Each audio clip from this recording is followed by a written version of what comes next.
awalnya mahasiswa. Nah, di video ini aku akan bahas jawaban dari pertanyaan teman-teman yang bertanya, gimana sih tipsnya untuk bisa menyelesaikan skripsi hanya dalam, bukan skripsi sih, tesis ya, cuma dalam waktu 6 bulan.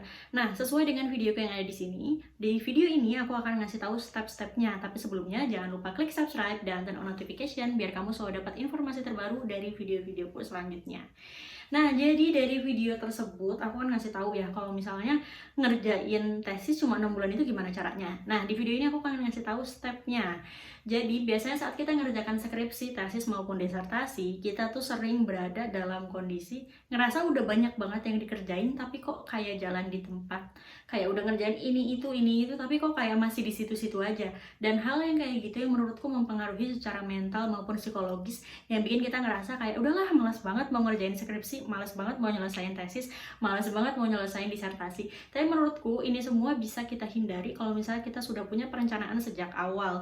Dan ini merupakan salah satu tips yang aku terapkan saat mengerjakan tesis sehingga tesisku bisa selesai lebih cepat. Jadi tipsnya adalah aku membaginya ke dalam 4 tahap, di mana masing-masing tahap ini punya timeline atau deadline-nya sendiri. Jadi jangan sampai kamu udah punya rencana yang bagus tapi nggak ada timeline-nya, nggak ada deadline-nya, ini tahap ini harus selesai kapan, karena nanti nggak akan bisa selesai juga. Kenapa?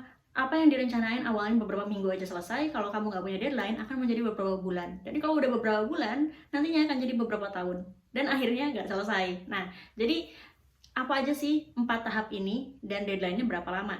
Jadi 4 tahap ini, yang pertama adalah tahap mencari referensi. Di tahap ini fokus kamu nyari referensi aja, nggak perlu ngerjain yang lain, nggak usah mikir nanti referensinya bener apa enggak, nggak usah. Kamu fokus di sini nyari referensi aja. Jadi untuk waktunya berapa terserah kamu, mungkin kamu ngasih batas 1 minggu nih, aku pokoknya fokus selama 1 minggu ini nyari referensi. Kalau aku berapa lama, aku ngasih waktu ke diriku sendiri 2 hari untuk nyari referensi. Referensinya apa? Keyword berdasarkan judul maupun abstrak dari penelitianku. Jadi dari penelitianku apa aja tuh poin-poinnya, keywordnya, misalnya keyword dari judul atau kalau enggak keyword dari metode yang aku pakai. Jadi aku cari itu, googling, terserah teman-teman googlingnya di mana, mau di Google Scholar, Science Direct, PubMed atau apapun boleh. Tapi di sini fokus dan strict sama diri sendiri. Kalau misalnya deadline-nya 2 hari, selesaikan dalam 2 hari. Kalau deadline-nya 1 minggu, selesaikan dalam 1 minggu. Dan pastikan ketika kamu bikin deadline-mu itu masuk akal dan bisa kamu kerjakan. Jadi kalau misalnya kamu ngerasa untuk mencari referensi ini aku butuh 1 minggu, maka kamu tulis di deadline-nya itu 1 minggu dan kamu strict sama itu.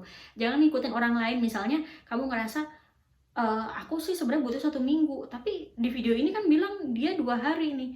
Jangan percaya itu aku 2 hari, karena aku mengukur kemampuanku 2 hari aku bisa nih dapetin referensinya.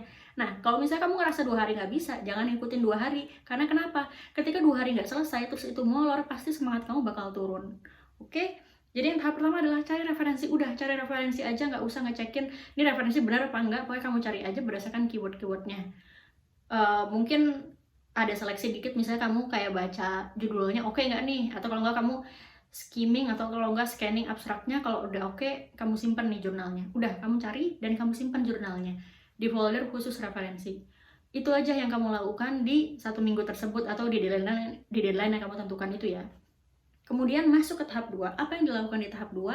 Input semua referensi yang kamu udah dapat. Jadi tadi kan kamu udah dapat referensi, udah kamu masukin folder dengan rapi. Habis itu kamu masukkan referensinya, terserah mau kamu kopas atau kamu aku sih biasa di kopas aja ya. Jadi mau jurnalnya bahasa Indonesia, jurnalnya bahasa Inggris, aku kopas dulu ya semuanya.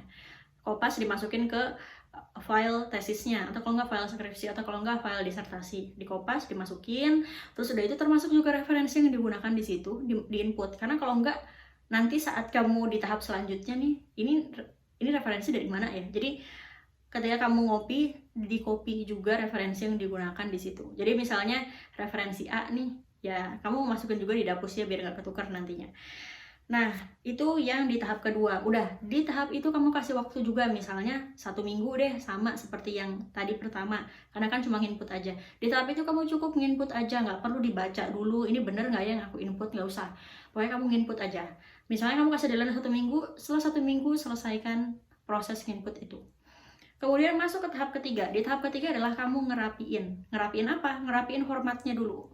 Di sini kamu ngerapin format, misalnya kalau kamu tadi ngopi-ngopi aja di minggu kedua, kan biasanya kalau hasil kopi nggak mesti rapi ya, fontnya beda-beda, terus udah itu juga dari segi ukuran font juga beda, terus udah itu spasinya beda, terus udah itu jenis citasi dan jenis daftar pustaka yang juga beda.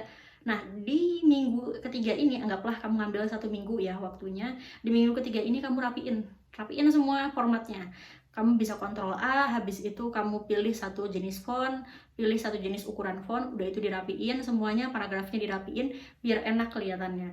Aku saranin pas ngerapiin ini, rapiin sesuai dengan pedoman penulisan skripsi, tesis maupun disertasi. Oke, udah selesai nih 3 tahap nih ya. Nah, habis itu masuk ke tahap keempat. Sebenarnya tahap keempat ini adalah tahap utama pengerjaan skripsi, tesis maupun disertasimu. Di tahap keempat ini tugas kamu adalah membaca plus menyusun, atau kalau nggak kamu menyeleksi lah dari tulisan-tulisan tadi. Di tahap ini apa sih yang kamu lakukan? Nah, jadi di tahap ini kamu fokus untuk membaca semua. Tadi kan udah dirapiin ya semuanya, terus itu kamu baca nih mulai dari bab 1 nih misalnya, atau kalau kamu mungkin bisa milih, aku nggak mau nih kalau bab 1 dulu kayaknya berat, mending bab yang paling sedikit nih, bab metode misalnya, jumlah halamannya kan paling dikit, mulai kamu rapiin dari bab metode, misalnya kayak tujuan penelitian, bukan tujuan penelitian, misalnya kayak metode penelitian dirapiin nih kata-katanya, mungkin kamu dapat penjelasan tentang metode penelitian dari 3 jurnal, kan nggak mungkin tiga-tiganya kamu kopas, mungkin ada yang kata-katanya sama, mungkin ada yang harus kamu parafrase, mungkin ada yang typo, kamu perbaiki itu semua di bab 3, habis itu kamu mungkin lanjut ke bab 1, habis itu bab 2, terus nanti terakhir di bab 4 dan bab 5 misalnya. Nah, itu tugas kamu di step 4 ini, dan untuk step 4 ini karena lumayan berat, jadi kamu bisa ngambil durasi waktu atau deadline yang lebih panjang. Kalau misalnya di step-step sebelumnya masing-masing kamu kasih waktu 1 minggu, di step 4 ini kamu mungkin bisa kasih waktu sekitar 2-3 minggu, tapi jangan terlalu lama juga ya. Nah, sebenarnya tahap utamanya di sini. Tapi menurutku ini sangat mempengaruhi ke secara psikologis dan secara kesemangat kita. Coba deh pikir deh, kalau misalnya kita nggak punya timeline seperti ini, ketika kita ngerjakan skripsi atau tesis, dan ketika misalnya dosennya nanya atau temennya nanya, skripsi kamu udah jalan berapa banyak? Kamu pasti ngerasa, ya aku baru tahap berapa ya? Kita nggak punya rencana gitu kan. Jadi kita ngerasa, paling baru 10%. Dan ketika kita bilang baru 10%, kita udah berpikir berat nih. Wah, skripsi masih 90% lagi nih belum selesainya. 90% banyak nih. Udahlah, nggak usah dikerjain aja. Nah, tapi kalau kamu pakai step ini, kamu sudah melewati 3 step. Sisa 1 step terakhir. 3 step itu berarti 3 dari 4 step ya. Karena step atau tahap terakhir ini tahap 4, cuma ada 4 tahap nih. Kalau kamu sudah mengerjakan 3 tahap, artinya kamu sudah menyelesaikan 75% dari skripsi kamu. Bayangin, dengar kata-katanya aja udah mempengaruhi secara psikologisnya kita. Kita tuh jadi berpikir, wah sisa 25% lagi. 25% kan dikit. Cuma sisa 1/4 tahap lagi untuk menyelesaikan skripsi ini. Dan ketika kamu berpikir seperti itu, kamu lebih percaya diri untuk menyelesaikan sisa skripsi atau tesis kamu ini. Jadi kayak gitu ya. Dan aku saranin kalau misalnya kamu ngerjain, bagi beberapa orang yang misalnya kamu orang yang planner banget, atau kamu overthinker, atau kamu perfeksionis, biasanya di tahap ini kamu akan berusaha buat bikin sesempurna mungkin, dan mungkin waktunya jadi lebih panjang. Misalnya kamu kayak ngasih deadline 2-3 minggu, tapi karena perfeksionis baru bisa selesai dalam waktu 5-6 minggu. Menurutku jangan kayak gitu, berusaha selesaikan sesuai deadline-nya. Kenapa? Karena kalau kamu berusaha untuk perfeksionis, ini pokoknya ini harus benar, ini harus, dan semuanya sesempurna mungkin. Ketika kamu maju ke dosen, udah habis waktu lama nih ya, lewat dari deadline, maju ke dosen pasti ada yang direvisi. Nggak mungkin maju konsultasi ke dosen nggak ada yang direvisi, itu nggak mungkin, itu pasti ada. Jadi menurutku yang penting nih ya, secara format udah bener, maksudnya nggak ada tipe-tipe, udah nggak berantakan. Karena kalau misalnya masih berantakan, masih banyak tipe, ketika kamu konsultasi ke dosen, dosen pasti akan ngelihat itu duluan. Akhirnya ketika konsultasi, yang dibahas bukan secara konten, tapi secara format. Rugi banget kan kalau misalnya kita konsultasi, tapi bukan ngebahas secara kontennya, kita nggak mendiskusikan secara konten skripsi maupun tesisnya, tapi malah fokus formatnya salah nih, nggak sesuai buku pedoman nih. Kan ngapain gitu loh konsultasi lama, mana kalau misalnya dosennya susah ditemui. Ya, jadi sebisa mungkin hal-hal yang minor atau yang bisa kamu perbaiki sendiri dan emang udah ada guideline-nya atau udah ada pedomannya secara jelas, itu kamu minimalisir. Sebenarnya ini kan udah ada di tahap 3 tadi ya, ngerapiin format dan lain-lain, itu dirapiin dulu sebelum konsultasi ke dosen. Nah, terus sudah itu, saat konsultasi ke dosen, pastikan kamu sudah membaca dan memahami skripsi maupun tesismu ini. Jadi banyak banget menurutku sih, bahkan sampai kuliah S2 dan S3, mahasiswa tuh masih tetap ada yang ketika maju ke dosen itu tidak untuk berdiskusi dan tidak untuk berkonsultasi, tapi maju ke dosen untuk diperintah. Maksudku gini loh, kita itu punya hak, kan ini penelitian kita ya, kita punya hak untuk berdiskusi dan kita menyampaikan pendapat kita. Cuma masih banyak mahasiswa yang ketika dia maju ke dosennya ngomong apapun diturutin gitu. Maksudnya tambahin analisa ini, tambahin analisa itu, tambahin ini itu, yang akhirnya bobot penelitiannya jadi terlalu berat dan penelitiannya terlalu panjang. Tapi tetap aja dilakuin sama mahasiswanya meskipun dia ngerasa nggak bisa dan nggak worth it gitu loh. Nah, menurutku nggak harus kayak gitu. Jadi kalau kamu merasa emang bebannya terlalu berat dan itu di luar dari tujuan penelitianmu, kamu bisa tolak. Cuma pastikan ketika kamu nolak, kamu punya alasan yang jelas.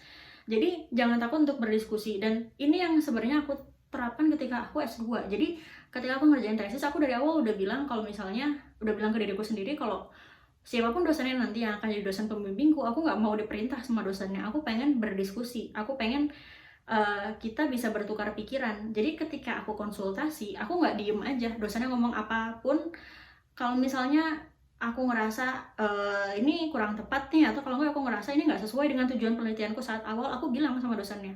Nah, beberapa dosen emang, oh gitu, saya nggak paham nih kalau di tulisan kamu, tapi kalau kamu jelasin kayak gini saya jadi paham. Nah, akhirnya kan kamu nggak harus menambah uji lain atau analisa lain yang sebenarnya nggak perlu dan nggak sesuai dengan penelitian kamu. Nah, karena itu menurutku bagi kamu mahasiswa, saranku adalah lebih berani untuk menyampaikan dan berdiskusi sama dosennya. Karena beberapa dosen ada yang jauh lebih senang ketika mahasiswanya itu berdiskusi, terutama kalau misalnya dosennya lulusan luar negeri ya. Karena kalau lulusan luar negeri itu sebenarnya kurang suka sama mahasiswa Indonesia yang ketika disuruh apa-apa tuh iya aja, jadi nggak kritis. Jadi kalau kamu pengen kritis silahkan untuk kritis, tapi pastikan secara sopan santun juga dapat. Karena sekritis apapun mahasiswa nih ya, kita masih di Indonesia, dimana masih apa ya, nggak sebebas kayak di luar negeri gitu. Jadi tetap mesti ada tata krama yang harus diikuti. Jadi segitu aja, terima kasih sudah menonton videonya sampai akhir. Videonya jadi panjang banget, tapi kalau kamu punya pertanyaan lain bisa tanya di kolom komentar di bawah ini. Terima kasih.